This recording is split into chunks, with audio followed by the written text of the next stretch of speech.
የቬንዙዌላው መሪ አያያዝ ታሪክ የሚጀምረው እጅግ በረቀቀ የደህንነትና የወታደራዊ ዝግጅት ነው።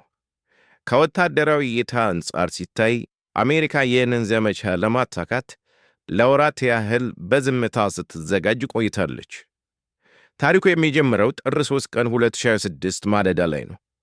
በካራካስ ከተማ ሰማይ ላይ ምንም አይነት ድምፅ ሳይሰማ የዩኤስ የሳይበር እዝ ወይንም ሳይበር ኮማንድ የቬንዙዌላን መላ የኤሌክትሪክና የኮሙኒኬሽን መረብ በአንድ ጊዜ ዘጋው። ከተማዋ በድቅድቅ ጨለማ ውስጥ ስትወድቅ የቬንዙዌላ ጦር ምን እየተፈጠረ እንደሆነ እንኳን መነጋገር የማይችልበት ደረጃ ላይ ደረሰ።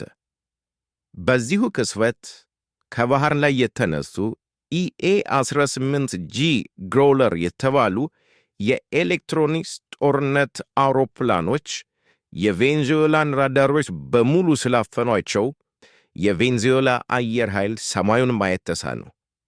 ይህ ሲሆን ኤፍ-22 ራፕተር የተባሉ የማይታዩ ጄቶች የቬንዙዌላን የአየር ክልል ጥሰው በመግባት ፕሬዝዳንት ማዱሮን ይጠብቁ የነበሩትን የሩሲያ ሰራሽ የሚሳኤል መከላከያዎችን ኤስ-300ን ሰባበሯቸው።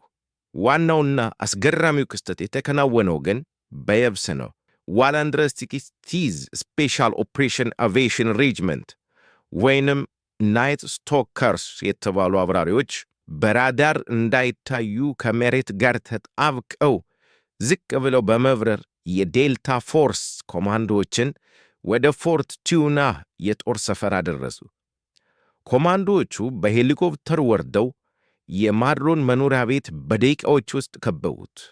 ማድሮና ጥበቃዎቻቸው በድንገት በተከሰተው ጥቃት ግራ ተጋብተው ሳለ የአሜሪካ ልዩ ኃይሎች በከፍተኛ ፍንዳታ በሮቹን ሰብረው በመግባት ፕሬዝዳንቱንና ባለቤታቸውን በቁጥጥር ስር አዋሏቸው። መላው ዘመቻ ማድሮንን ይዞ እስከ መውጣት ድረስ የፈጀው ከ30 ደቂቃ ያነሰ ጊዜ ነበር። ማድሮ በቀጥታ በሄሊኮፕተር ተጭኖ ባህር ላይ ወደሚጠብቀው ዩኤስኤስ አዮጂማ የጦር መርከብ ተወሰደ። ይህ የሆነው በቬንዙዌላ ጦር ውስጥ በነበሩ ከፍተኛ መኮንኖች ጭምር እገዛ እንደነበር ይታመናል።